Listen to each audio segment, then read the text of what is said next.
Ciao, welcome back to Geriatric Alpha Runt Productions. My name is Garp, and today we're here with Emilio Gomez. We're in section number 2 of our 3-part interview, and we are going to talk about nationalities. It's always one of my favorite subjects, being an ethnic guy myself. I can imagine that you are Spanish or Mexican. Can you tell us about your nationality? Yeah, so I was born in Mexico, and then my dad is Mexican, and then my mom is from the United States. Oh yeah. Do you speak Spanish? Yes, I can understand Spanish. I can speak. Some words are a little bit rough. Sometimes speaking can be a little bit of a struggle, depending on how fast people talk. For sure. It's funny because I just sense just that little bit of like. You smiled a little bit because it's like for me being Italian, people ask me, well, do you speak Italian? And I say, well, no, I understand a little. And it's like, well, people say, well, you're not really Italian, then you're an American. And I'm like, okay, whatever. So what part of Mexico are you from? I'm from Colima. It's the smallest, excuse me, it's the smallest state. It's right over there by kind of Jalisco and Sinaloa, right underneath. And that bend. Did you actually spend time growing up in Mexico, or did you move when you were fairly young? So, I mean, the first 7 years of my life were all spent there, and then a little bit back and forth after that. So, yeah, I would say a decent part of my childhood was all growing up there. Mm-hmm. And brothers and sisters? Yeah, so I have one brother, and then I have 3 step siblings. Mm-hmm. Okay. And how do you feel about just stuff going on? I mean, if you don't, it's kind of a touchy subject to talk about all the immigration and things going on right now with the current administration, quote unquote, taking people out of here and stuff. Do you have any just feelings about that stuff, or? I wouldn't say too many. I mean, I think I understand both perspectives of it. I mean, obviously I was lucky to be able to have my mom and get dual citizenship, so I can kind of go freely back and forth with no issues, right? And I also have family members that, didn't have that same opportunity and had to find a way to get in, right? And they were able to do that, and they were able to work their way and do things, and build a life in the States. So I do understand why people want to come to the U.S. And start a family here and have the American dream. But on the other side, I also understand the importance of making sure that, one, the border is secure. We can't be having, anybody just walking through, right? So I do understand both aspects, and I think there is a happy medium of where we can have that border security we need, but still allowing a process for people to be able to get in. And I know maybe it's a limit on the number of people to get in and all that. And I totally agree with you. And it's such a touchy subject, and it's always like, something to be careful of when you talk, because you don't want to offend other people. But I mean, I agree with exactly with what you're saying, is that, like, if somebody's here illegally, then they got here illegally, and there's a process to get in. But by the same token, I really don't like the idea of like people getting kidnapped off the street if they have family here, they have kids here, and being taken away. I mean, nobody wants to see that. So it is kind of a hard thing to make blank judgments on, because there is always 2 sides of every story. And I mean, without a doubt, this country was built on immigrants. I mean, my grandparents came from Italy on a boat when they were 12 years old. And, one of the things that people don't realize is that discrimination happens, or was part of life, for people that were not just of color, or from people that were immigrating from Mexico. Obviously, like, my grandparents didn't speak English, and they worked in factories, and there was, derogatory terms for Italian people, which at this point are silly. I've at risk of repeating myself, because I've gone over this like several times, but I mean, the idea in this day and age of somebody calling me a name that's supposed to denigrate me from my ethnic perspective is quite funny, because if somebody called me a wop or a dago, I would laugh. I'd be surprised they even know what a slang term to call an Italian person even is at this point.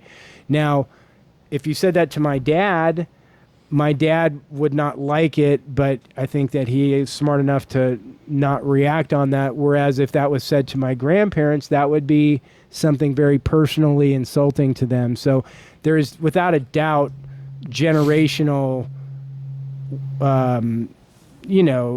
just a downhill slide on that. And I think that that's one of the most important things I kind of wanted to just say, is that there shouldn't be any words that would make people so offended that they would attack someone. If somebody called you a derogatory ethnic slur, it should never mean enough that you would physically attack someone over it. It's just, it can't have that kind of power over you.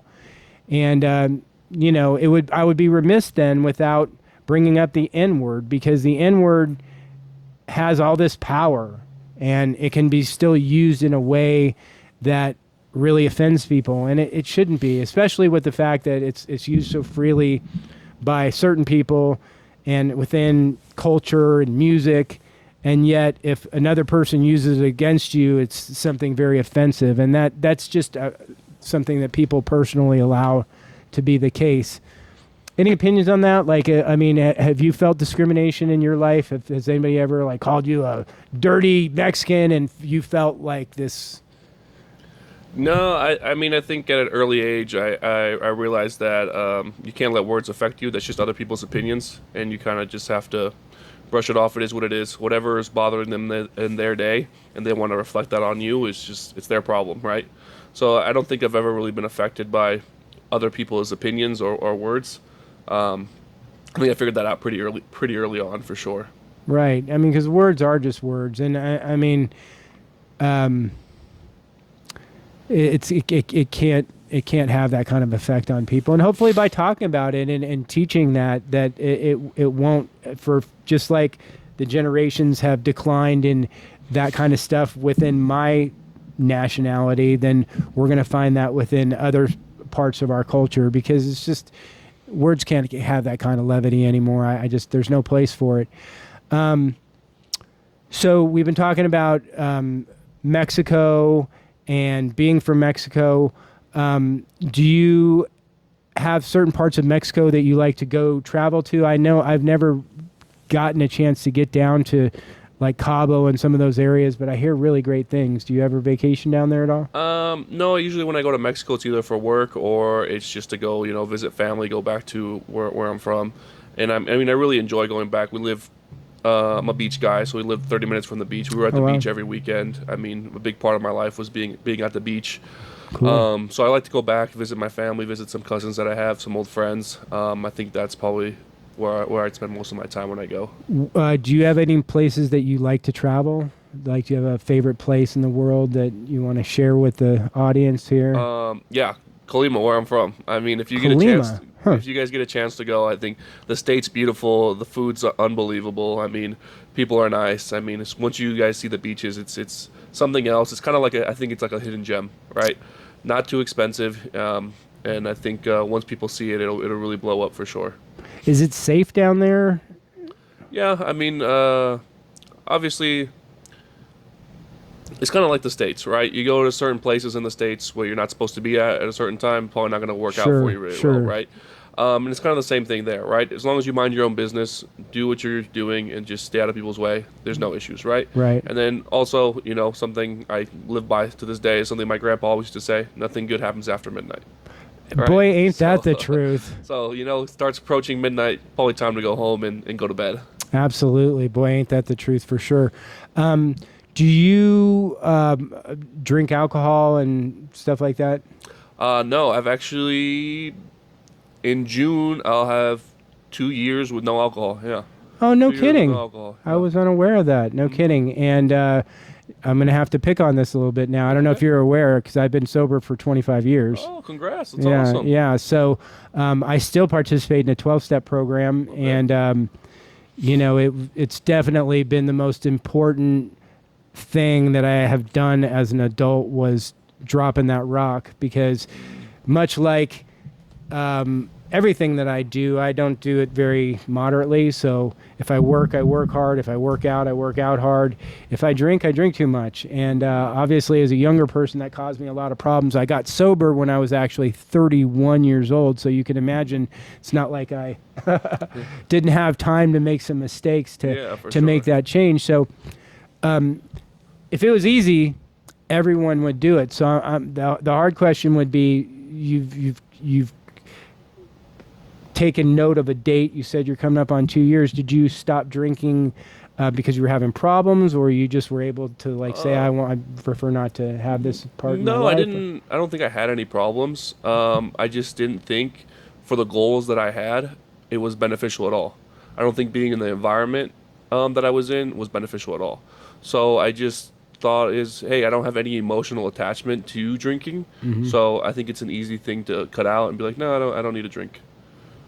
Boy, that's fantastic. I've been hearing that in various outlets, from the news to on my Facebook feed, that this generation is not drinking as much as the previous generations. Mm-hmm. And I know that for me, drinking started out really fun. I mean, I like a little bit in high school, but really when I got to college, the binge drinking, and then I was introduced to the booger sugar, and it was off to the races from there.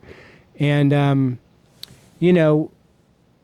it's definitely something that is a destructive thing in our society, is we have a lot of functional alcoholics. So I now that I'm 55 and I'm able to look across my peers, there are some that are dead now, and it's real. So I mean, like, more than one, two in particular, that died from alcohol-related deaths. And I mean, it makes a lot of sense, because once you get to be 55, you got a lot less runway in front of you than you do behind you. And if you spent 30 years destroying your body, it's not surprising that come 55, 60 years old, your body's worn out. Mm-hmm. So I think that just from an outsider looking in, guys like you who didn't have a problem but have taken that destructive force out of their life, you're going to have such a better opportunity for success when you don't have that weighing you down. So that's really great to hear. I was unaware of that. Yeah, for sure. I think one big thing is, if you're able to sit down with yourself and kind of look to the future and say, what are your goals and how am I going to achieve those goals? And then start cutting out all the things that don't help you achieve those goals. Mm-hmm. And for me, that was one thing that, hey, going out with my friends on the weekend and getting drunk was not part of the plan. It was not going to help me achieve those goals. So, one, I've also cut out those people that I used to hang out with, right? And that's super beneficial, for sure. And from a financial aspect, I mean, you can only imagine over the course of a year, if you're not drinking alcohol, you're going to save a shitload of money. It costs to go out to a dinner and not drink, as compared to going out to a dinner and just having 4 drinks, two drinks each. You're changing your bill by double. Mm-hmm. By double. The cost of alcohol and cigarettes in this day and age is just mind-blowing. It's kind of funny to think that some people even smoke cigarettes, because it's almost like something from yesteryear. I don't even really know anybody who smokes cigarettes. Growing up, my parents used to smoke in the car while we're in the car, cherry roach out the window, and it's like, what? Can't even believe them. I mean, because this wasn't that long ago. They didn't know better. Like, common sense wasn't a thing in the 70s. No offense, Mom, but I just gotta wonder. Let's see, what else do we have here on our list? Nationality, Mexico. Let me ask you, what do you think is the most important part about the message that you're giving off as a coach? I mean, I always like to talk about leading by example. I think that there's nothing more valuable than walking the walk and leading by example. I think that all the teachers at Six Blades do a really good job of doing that. Is there anything that you guys kind of identify as what you want to be conveying to your students? I mean, for me personally, it's probably, hey, how can I inspire you to keep showing up and keep trying to get small wins, because I know from experience jiu-jitsu is not easy. Sometimes you're the big dog, sometimes you're the little dog, right? So how can you just overcome those challenges and continue to come, right? And those challenges don't just stay in jiu-jitsu. Maybe it's something you're fighting in your life that, hey, how can we overcome these things and just keep on trucking forward, right? So for me, I think it's just trying to inspire the people I'm working with to just get better every day, 1% better every day. It doesn't have to be a big leap, but hey, did we do something today to get better, right? And I think those small wins it really stack up over the years, for sure. Absolutely. If we can always just take one positive away from everything we do, then we're definitely moving forward. Mm-hmm. Well, okay. Why don't we wrap up this second section here? Feel free to join us for our third section. If you like what you've seen here, please like, comment, and share. Thanks a lot for joining us.